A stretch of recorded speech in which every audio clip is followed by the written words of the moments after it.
ನಮಸ್ಕಾರ. ನೀವು ಕೇಳ್ತಾ ಇದ್ದೀರಿ ಸುದ್ದಿಗಳ ಲಂಚ್ ಬಾಕ್ಸ್. ನಾನು ಮಲ್ಲನಗೌಡ ಮಾಲಿ ಪಾಟೀಲ್. ಸಣ್ಣ ಅಂಗಡಿಕಾರರಿಗೆ ಜಿಎಸ್ಟಿಗೆ ಸಂಬಂಧಿಸಿದ ಮಹತ್ವದ ಸುದ್ದಿ ಏನಿದೆ? ಎಲ್ಐಸಿ ಯಾವ ಹೊಸ ಪಾಲಿಸಿಯನ್ನು ಆರಂಭ ಮಾಡಿದೆ? ಈ ಬಾರಿಯ ಸಾವರಿನ್ ಗೋಲ್ಡ್ ಬಾಂಡ್ ದರ ಎಷ್ಟಿದೆ?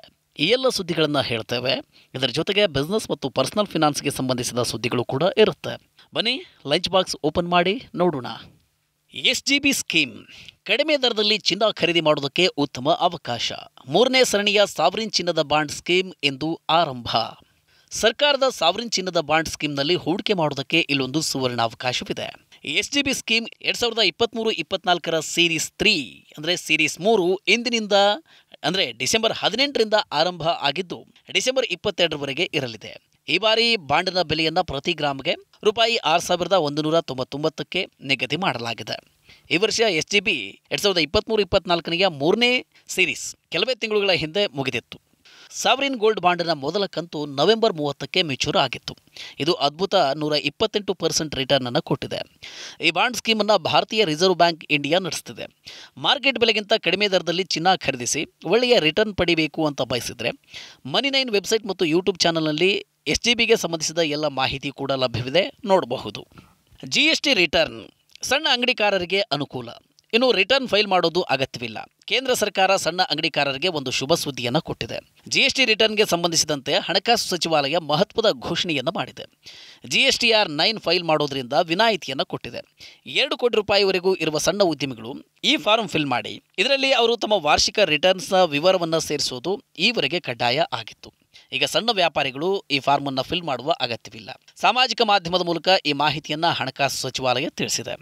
ಸಚಿವಾಲಯದ ಪ್ರಕಾರ ಜಿಎಸ್ಟಿ ರಿಟರ್ನ್ಸ್ ಅನ್ನು ಫೈಲ್ ಮಾಡುವವರ ಸಂಖ್ಯೆ 5 ವರ್ಷಗಳಲ್ಲಿ 65% ಏರಿಕೆಯಾಗಿದೆ. 2023 ಏಪ್ರಿಲ್ ವೇಳೆಗೆ ಜಿಎಸ್ಟಿ ರಿಟರ್ನ್ ಅನ್ನು ಭರ್ತಿ ಮಾಡುವವರ ಸಂಖ್ಯೆ 1.13 ಕೋಟಿಗೆ ಏರಿಕೆಯಾಗಿದೆ. ಜಿಎಸ್ಟಿ ಅಡಿಯಲ್ಲಿ ನೋಂದಣಿ ಮಾಡಿಕೊಂಡಿರುವ ತೆರಿಗೆ ಪಾವತಿದಾರರ ಸಂಖ್ಯೆ ಈಗ 1.40 ಕೋಟಿ ಆಗಿದೆ. 2018ರಲ್ಲಿ ಈ ಸಂಖ್ಯೆ 1.06 ಕೋಟಿಯಷ್ಟಿತ್ತು.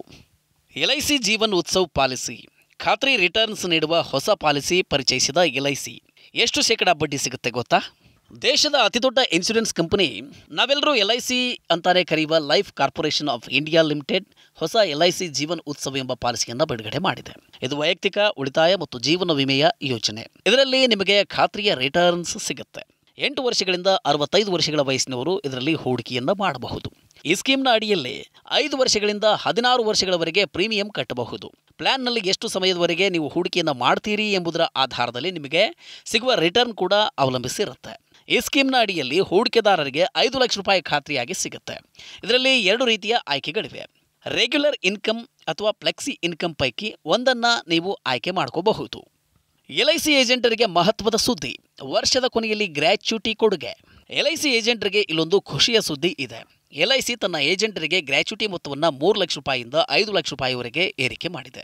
ಇದಕ್ಕೆ ಸಂಬಂಧಿಸಿದ ಸೂಚನೆಗಳನ್ನು ಪ್ರಕಟಿಸಲಾಗಿದೆ. ಇದಕ್ಕಾಗಿ ಎಲ್ಐಸಿ ಏಜೆಂಟರ ನಿಯಮಾವಳಿ 2017 ತಿದ್ದುಪಡಿ ಮಾಡಲಾಗಿದೆ. ಪುನಃ ನೇಮಕವಾದ ಏಜೆಂಟರುಗಳು ಕಮಿಷನ್ ನವೀಕರಣಕ್ಕೆ ಅರ್ಹರಾಗಿರ್ತಾರೆ. ಈ ನಿರ್ಧಾರದಿಂದ ಏಜೆಂಟರು ಮತ್ತು ಅವರ ಕುಟುಂಬದವರಿಗೆ ಭಾರಿ ಅನುಕೂಲ ಮಾಡಿಕೊಟ್ಟಂತಾಗುತ್ತೆ. ಅಯೋಧ್ಯೆಗೆ ರೈಲು ವ್ಯವಸ್ಥೆ.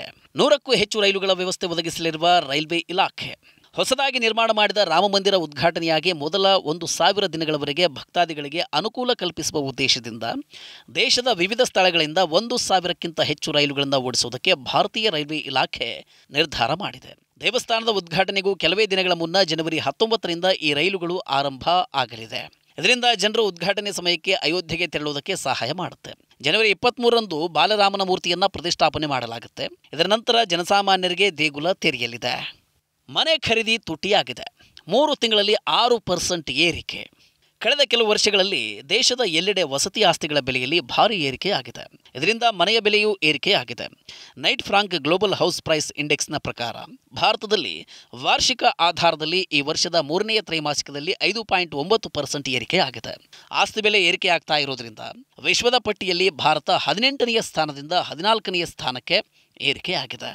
ವೇಟಿಂಗ್ ಲಿಸ್ಟ್ಗೆ ವಿದಾಯ ಹೇಳಲಿದೆ ರೈಲ್ವೆ ಇಲಾಖೆ. ವೇಟಿಂಗ್ ಲಿಸ್ಟ್ಗೆ ವಿದಾಯ ಹೇಳುವ ನಿಟ್ಟಿನಲ್ಲಿ ರೈಲ್ವೆ ಇಲಾಖೆ 1 ಲಕ್ಷ ಕೋಟಿ ರೂಪಾಯಿ ಯೋಜನೆಯನ್ನು ರೂಪಿಸಿದೆ. ಪ್ರಯಾಣಿಕ ಸಾರಿಗೆ ವಲಯದ ಬೇಡಿಕೆಯನ್ನು ಪೂರೈಸುವ ನಿಟ್ಟಿನಲ್ಲಿ ಮುಂದಿನ ಕೆಲವು ವರ್ಷಗಳಲ್ಲಿ 1 ಲಕ್ಷ ಕೋಟಿ ರೂಪಾಯಿ ಮೌಲ್ಯದ ಹೊಸ ರೈಲುಗಳನ್ನು ಖರೀದಿ ಮಾಡಲಿದೆ. ಹಳೆಯ ರೈಲುಗಳ ಬದಲಿಗೆ 7ರಿಂದ 8 ಸಾವಿರ ಹೊಸ ರೈಲುಗಳು ಬೇಕಾಗಿವೆ. ಮುಂದಿನ 4ರಿಂದ 5 ವರ್ಷಗಳಲ್ಲಿ ಟೆಂಡರ್ ಅನ್ನು ಹೊರಡಿಸಲಾಗುತ್ತೆ. ರೈಲ್ವೆ ಇಲಾಖೆ ಹೊಸ ಟ್ರೈನ್ಗಳು ಮತ್ತು ಟ್ರ್ಯಾಕ್ಗಳ ಸೌಲಭ್ಯವನ್ನು ಸರ್ಕಾರ ಒದಗಿಸಲಿದೆ. ರೈಲ್ವೆ ವ್ಯವಸ್ಥೆಯನ್ನು ಅಪ್ಗ್ರೇಡ್ ಮಾಡಿ ಪ್ರಯಾಣಿಕರು ಮತ್ತು ಸರಕು ಸಾಗಣೆಗೆ ಹೆಚ್ಚಿನ ರೈಲುಗಳನ್ನು ಒದಗಿಸುವ ಗುರಿಯನ್ನು ಹಮ್ಮಿಕೊಳ್ಳಲಾಗಿದೆ.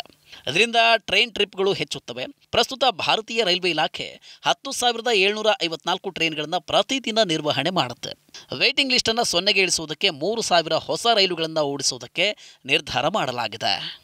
ಇವಿಷ್ಟು ಇಂದಿನ ಲಂಚ್ ಬಾಕ್ಸ್ ಸುದ್ದಿ. ಮತ್ತಷ್ಟು ಅಪ್ಡೇಟ್ಗಳೊಂದಿಗೆ ಮತ್ತೆ ಭೇಟಿಯಾಗೋಣ. ನಮಸ್ಕಾರ.